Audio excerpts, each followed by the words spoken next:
Bismillah. Assalamualaikum. Waalaikumsalam warahmatullahi wabarakatuh. Ustaz, iman saya turun naik.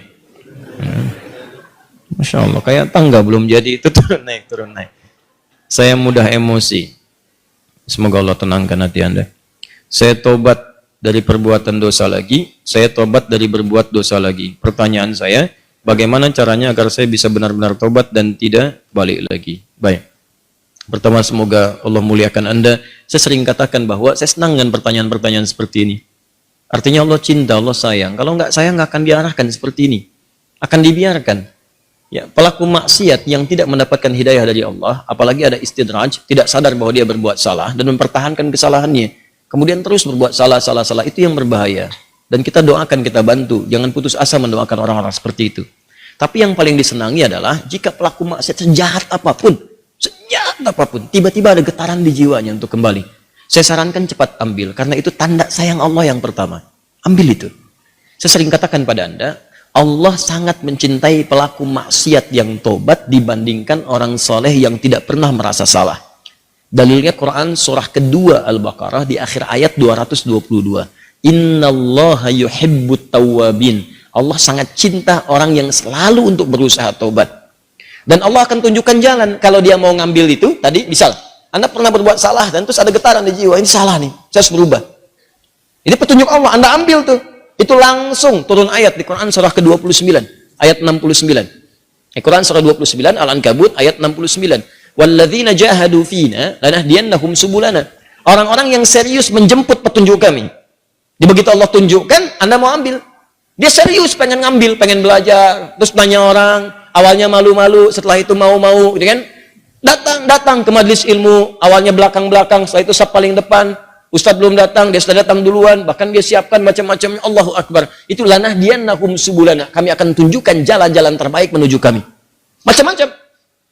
Tiba-tiba Masya Allah bukan cuma di taklim aja, ada yang dapat hadiah umrah, ada yang dapat jodoh, ada yang macam-macam, diberikan pokoknya. Jadi yang pertama diberikan itu bukan dunia dulu, ketenangan hati dulu. Jadi kalau Anda hijrah, yang diberikan pertama kali ketenangan jiwa.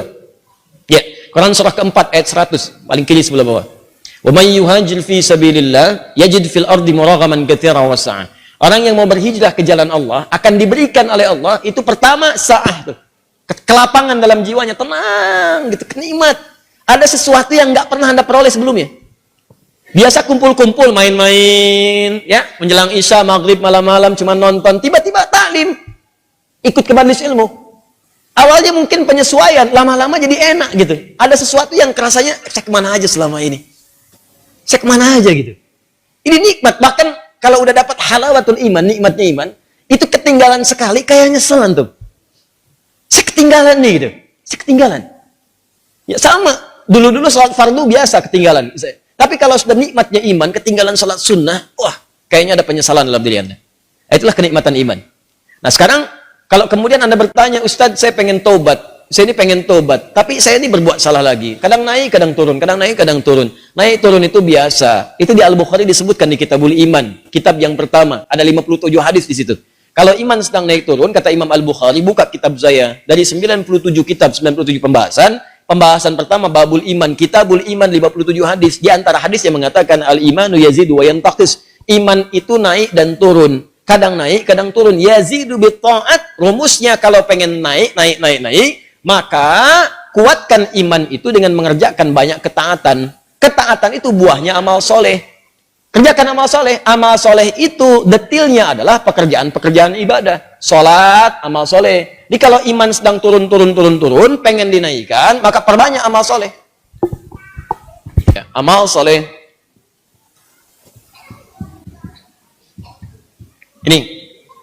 Karena itu dalam Al-Quran kalimat iman sering disandingkan dengan amal soleh. Quran surah 103. Wal 'asr innal insana lafi khusr illa alladziina amanu wa amilus shalihat. Iman wa amilus shalihat. Ini amal soleh. Detilnya amal soleh nampak pada ibadah.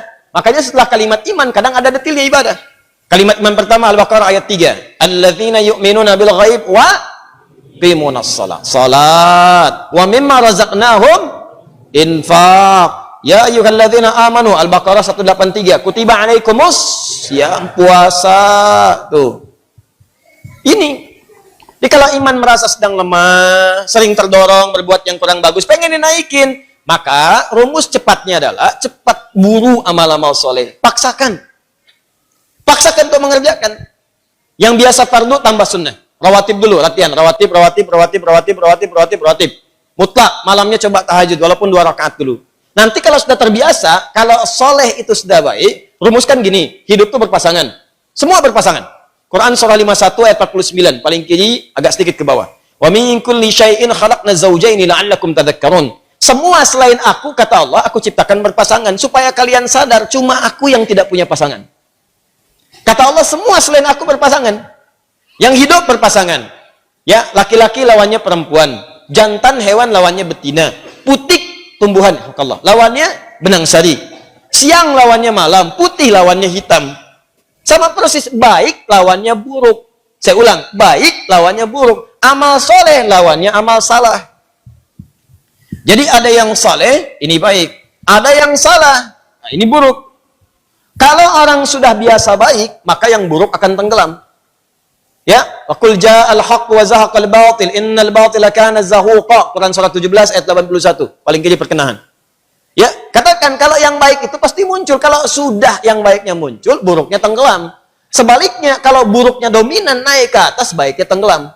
Orang sering berkata-kata baik, maka mohon maaf, lisannya akan sulit berkata kotor. Silakan Anda cek, orang yang berkata-kata baik, mau berkata kotor tuh nggak bisa. Sama dengan orang terbiasa lisannya kotor, mau berkata baik nggak bisa. Preman dengan preman berpapasan, apa mungkin mengatakan, Assalamualaikum bro? Nggak ada. Gimana kayak? Apain gitu? Kiai dengan kiai nggak mungkin berkata kotor. Ustadz dengan ustadz mustahil. Ahli taklim dengan ahli taklim. Assalamualaikum akhi. Waalaikumsalam akhi. Assalamualaikum ukhti. Waalaikumsalam. Jadi seperti itu. Jadi kalau Anda terbiasa berbuat baik, maka yang buruknya akan hilang. Maka rumusnya kata Nabi, tingkatkan kesolehan. Salat naikkan. Paksakan. Gini. Saya kasih doa ya, cepat ya, untuk menguatkan hati. Ini kalau Anda bisa kerjakan, sedang malas, bacakan dan kuatkan pada hati Anda. Kuatkan. Insya Allah nanti Allah turunkan kekuatan dan Anda bisa kemudian maksimalkan. Allahumma. Ikut aja. Allahumma paksain. Ya. Paksa. Udah. Ganti. Serius. Allahumma ajbirna. Allahumma ajbirna. Ajbirna. Ini bahasa Arabnya. Allahumma paksain.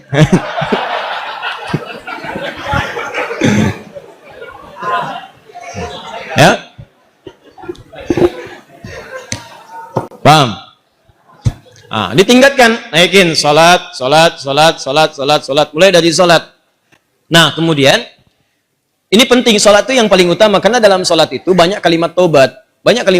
Antum baru takbir aja, habis takbir kan tobat. Coba lihat. Allahumma ba'id baini wa baina khataaya kama ba'adta bainal masyriqi wal. Ya Allah, mohon jauhkan antara aku dengan kesalahan yang telah aku perbuat. Sejauh-jauhnya. Aku nggak ingin lihat lagi. Seperti engkau jauhkan antara timur dengan barat. Jauhkan ya Allah yang tidak pernah bertemu. Allahumma naqqini minal khataaya kama yunaqqa thawbul abyadu minad danas. Ya Allah, kalau kesalahanku begitu pekat, mohon bersihkan seperti pakaian dibersihkan dari noda. Allahumma ghsilni bil ma'i wa thalji wal barad. Kalau begitu pekat luar biasa, gunakan ya Allah walaupun hanya air yang sangat dingin. Gunakan ya Allah. Maksudnya bersihkan sebersih-bersih. Antum tobat tuh, makanya pahami bacaan-bacaan salat. Sama dengan wajah alladzi fataras samawati wal arda hanifan musliman wa ana minal musyrikin. Inna salati wa nusuki wa mahyaya wa mamati lillahi rabbil la syarika lahu bidzalika umirtu wa ana minal muslimin atau wa ana awwalul muslimin. Ya Allah, aku pasrahkan diriku sepenuhnya pada saat ini kepada penguasa langit dan bumi. Kalau aku salat selama ini, atau aku ibadah ya Allah, atau aku hidup sampai dengan sekarang, atau engkau bahkan wafatkan aku dalam salat ini. Engkau wafatkan aku dalam salat ini. Aku ikhlas ya Allah. Aku ikhlas. Berikan bimbingan kepadaku untuk meningkatkan ibadah. Dengan itu aku diperintahkan. Jauhkan dari sifat musyrik. Mulai sekarang aku berjanji ya Allah, aku akan lebih patuh kepadamu. Mulai sekarang aku berjanji, aku akan lebih patuh kepadamu. Wa ana minal muslimin. Muslim itu kan patuh, tunduk, patuh. Jadi kalau Anda mengatakan kalimat itu habis sholat berbuat maksiat lagi, Anda berkhianat dengan kalimat Anda. Makanya sering katakan, pahami bacaan sholat, pahami. Anda akan mengerti betapa nikmatnya sholat ketika Anda memahami bacaan-bacaannya. Itu kalimat pertama. Kemudian di luar-luar itu Anda beristighfar. Makanya habis sholat kan Anda berzikir. Quran surah keempat ayat 103. Paling kanan, agak sedikit ke atas. فَإِذَا قَضَيْتُمُ الصَّلَاةَ, maka jika Anda selesai menunaikan salat, fadhkurullaha, maka segera berzikir kepada Allah. Apa zikir pertamanya? Hadis Muslim nomor hadis 571. Astaghfirullah, astaghfirullah, astaghfirullah. Allahumma antas salam wa minkas salam. Tabarakta ya dzal jalali wal ikram. Astaghfirullah itu, ya Allah saya minta ampun. Ya Allah saya minta ampun. Kalau dosa merasa banyak, dalam salat bersujud, dalam ruku minta. Masih kurang, merasa banyak dosa, habis sholat minta, ya Allah ampuni saya, ya Allah ampuni, saya merasa dosa saya banyak. Saya mengakui dosa saya banyak, ya Allah. Namun saya pun menyaksikan rahmatmu lebih luas dibandingkan dengan murkamu. Maka mohon ya Allah ampuni dosa saya. Makanya saat diucapkan itu sambil ingat dosanya, bukan cuma di lisan. Ingat dosa-dosa apa yang pernah dikerjakan. Ingat. Itu yang dimaksudkan Quran surah keempat ayat 17-18. Innamat taubatu 'ala Allahi lilladzina ya'maluna su'an bijahalatin thumma yatubuna min qarib. Sungguh tobat yang diterima oleh Allah itu adalah orang yang pernah berbuat salah. Salah itu bawaan manusia. Jadi kalau Anda nggak pernah salah, patut ditanya, Anda itu manusia apa malaikat? Cuma malaikat yang nggak pernah salah. Quran surat 66 ayat ke-6 paling kiri sebelah atas. La ya'sunallaha ma amarahum wa yaf'aluna ma yu'marun. Malaikat nggak pernah salah, nggak pernah bermaksiat, mengerjakan tugas sesuai tupoksinya. Nggak pernah bermaksiat. Apa pernah Anda dengar malaikat Jibril korupsi ayat? Nggak ada. Apa pernah malaikat sering tukeran tugas? Nggak ada. Jibril, sini. Kenapa? Saya jengkel banget sama orang itu. Ente yang cabut nyawanya deh. Kata malaikat maut, nggak ada. Semua sama sesuai tugasnya masing-masing. Jadi kalau Anda mengharapkan kesempurnaan dari seseorang, percuma. Karena Anda manusia. Sama persis dengan pasangan hidup. Kalau Anda mengharapkan suami Anda sempurna, Bu, ibu salah nikah. Harusnya ibu cari malaikat. Cuma malaikat gak punya nafsu. Jadi kalau ada suami salah, wajar namanya manusia, jangan diekspos kesalahannya. Demikian juga istri kalau keliru, wajar namanya perempuan manusia. Kecuali malaikat. Papa kenapa sih gak pernah mengertiin aku? Mama, papa ini manusia, bukan malaikat. Mama juga bukan setan kan? Kalau setan sebaliknya, selalu kenal salah, nggak kenal benar. Dan setan nggak mau tobat. Manusia pertengahan, salah dan tobat. Setan salah, nggak mau tobat. Jadi kalau ada manusia mengatakan dirinya manusia salah, nggak mau tobat, patut ditanya dia manusia atau? Itu. Paham ya? Tobat itu terus. Makanya disebut tawab. Tawab itu nggak berhenti. Jadi kalau sekarang belum kerasa perubahan dia, terus tobat, jangan berhenti. Terus tobat. Misal sekarang tobat nih, masih berulang, tobat lagi terus, jangan berhenti. Sampai Anda merasakan bahwa perbuatan itu buruk dan membencinya. Terus, jangan berhenti. Jangan terus tobat, nangis. Hari ini nangis, nggak bisa, besok nangis. Nggak bisa, besok nangis. Nggak bisa lagi, tangisi diri Anda yang belum bisa menangis. Terus. Dan kalaupun Anda wafat, Anda sedang dihitung wafat dalam keadaan berusaha tobat. Itu poinnya. Bukankah ada orang membunuh 100 orang dan dia berusaha tobat? Dia berusaha tobat, datang ke majelis ilmu. Berusaha di jalan wafat. Dihitung oleh Allah. Padahal belum tahu dia diterima atau enggak tobatnya. Belum tahu dia. Cuman dia berusaha di jalan mewujudkan tobatnya. Bunuh orang, Anda bayangkan. Maksiat itu udah hatam. Udah lewat bahkan. Ya. Dia kerjakan, tapi dia mau tobat. Dia terima getaran jiwanya. Datang, istighfar. Di jalan meninggal. Diterima tobatnya. Dan kita tidak tahu pelaku maksiat mana yang saat wafat dalam keadaan tobat.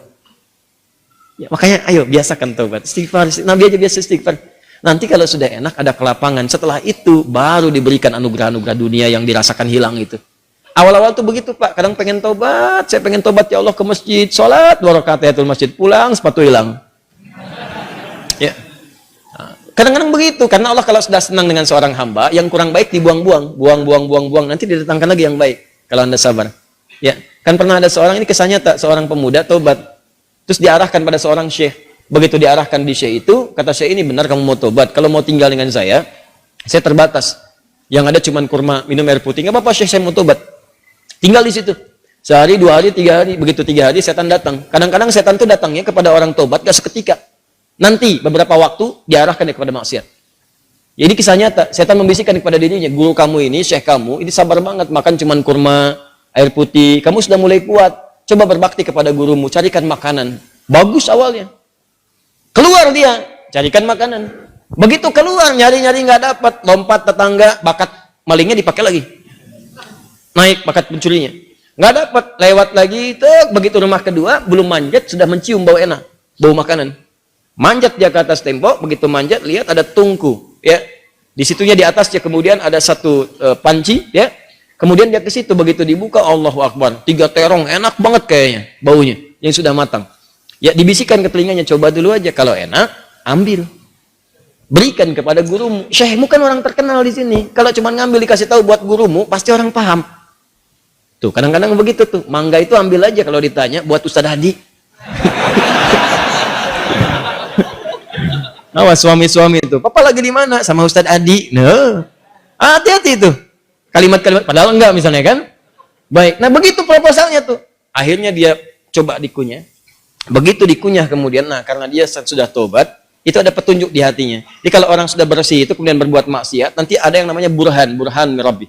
Ya, petunjuk Allah, seperti Nabi Yusuf menerima burhan, ini salah. Ya, cahaya kebaikan yang diberikan oleh Allah kepada seseorang yang tergerak berbuat maksiat. Di hatinya mengatakan, jangan lakukan itu salah. Nah dia begitu, jangan lakukan itu keliru, itu salah. Begitu mendengar suara tadi, dia muntahkan. Ini kisahnya tadi, muntahkan seketika. Dan dia lari. Dan dia ingin ceritakan kepada gurunya bahwa dia telah berbuat salah. Dia pengen dituntun, salah saya pengen tobat. Balik lagi. Begitu balik lagi ke tempat gurunya, qadar Allah, begitu pulang ke masjid gurunya, ternyata gurunya sedang berhadapan dengan seorang perempuan. Di luarnya ada bapaknya nunggu, seorang laki-laki tua. Begitu sedang berhadapan, lihat anak muda tadi dipanggil, ya bunaya ta'ala, anak sini, anak sini.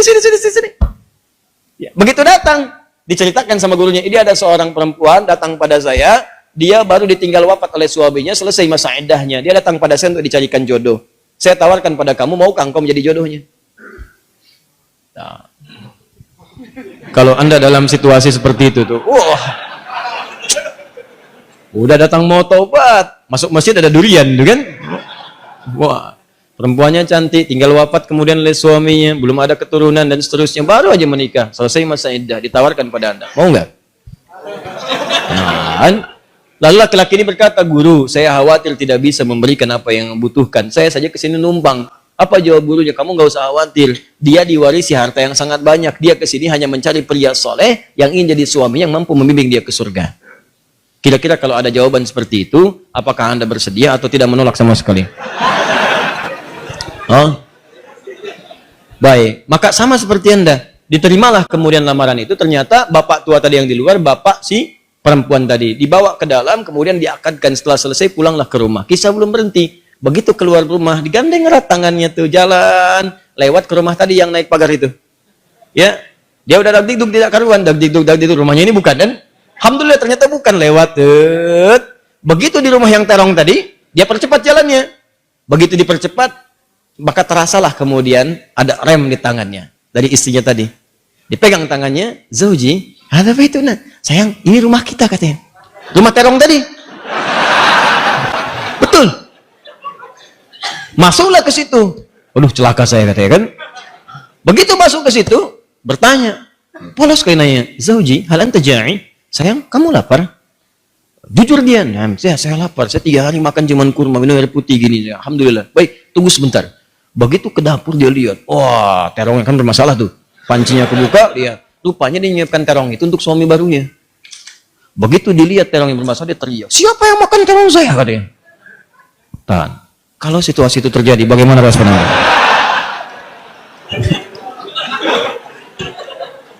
Jangan bilang itu kucing. Nah, lalu tiba kemudian tergeraklah hatinya datang. Perhatikan kalau rumah tangga seperti ini, nikmat kehidupan dunia tuh. Ya, tidak akan terjadi perang per dunia pertama, kedua, ketiga dan seterusnya. Lihat baik-baik. Datanglah suami ini mengatakan dengan jujur, Zauji, sayang. Ini di Quran tuh gini, selalu laki-laki perempuan tuh zauj. Kecuali dalam masalah nanti warisan menggunakan zaujah untuk menunjuk kepada gender perbedaan hak waris. Zauji, sayang. Kisahnya begini katanya. Aku ini sebetulnya mencarikan makanan untuk guruku. Lalu setan membisikkan sampai tiba-tiba ke sini aku buka ada terong, aku cicipi. Tapi demi Allah, tidak aku telan, aku muntahkan karena takutku kepada Allah. Sampai aku kembali tadinya mau tobat, sama guru dipanggil suruh nikah sama kamu. Sampai ke sini. Dia jelaskan semua kisahnya. Apa yang terjadi? Kalau ibu mendengar kisah tadi, apakah ibu akan balik lagi kepada guru mengatakan? Hah? Kalau ini terjadi pada setiap perempuan, maka damailah kehidupan di rumah tangga dan di bumi. Tenang kehidupan di bumi. Perhatikan kata perempuan ini. Apa yang dia katakan? Bagaimana anugerah Allah diberikan pada pemuda yang tobat ini. Ahli maksiat, tobat, dapat ketenangan, dan apa hasilnya? Perhatikan.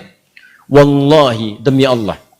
Secuil terong yang engkau muntahkan karena Allah itu, maka Allah ganti dengan seluruh terongnya, panci tempat terongnya, rumah tempat terongnya, plus pemilik terongnya.